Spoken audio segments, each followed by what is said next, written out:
Hi everyone, in this video I'm going to show you how to use Capcut. So this is a complete beginner's guide. Now in your App Store or your Play Store, now all you have to do is to search for the Capcut application. Now Capcut is a video editor that will give you a very good quality of your videos. So in here, as you can see, if it needs to be updated, all you have to do is to update it. So this is how Capcut looks like. So for beginners, you can create a new project here. You can just choose any videos or photos you have from your gallery, and then you can start editing them.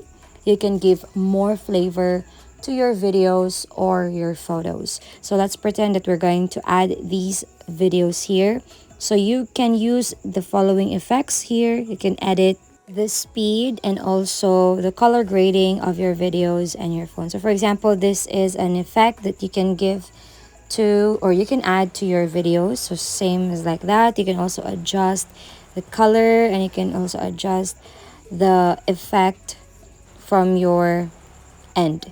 So also you can have here adding an object, or you can also here add some filters, adjust some filters, add some stickers, change some backgrounds. If you want the part to be blurry, you can also do that.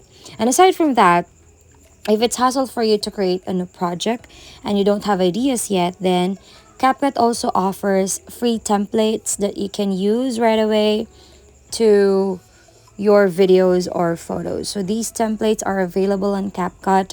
All you have to do is to choose a template, and then you just click use template on the bottom right corner of your phone, and then choose the videos or photos that you wish to add. And once you're done, all you have to do is to tap preview.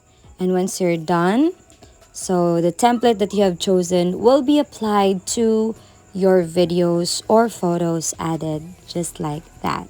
And then if you're all done with your projects, then you can just tap export that you can see on the upper right side of your phone. Then you can also save this to your device with CapCut watermark, or you can save and share it to TikTok without watermark. So that's it. If you find this helpful, don't forget to give it a like and subscribe.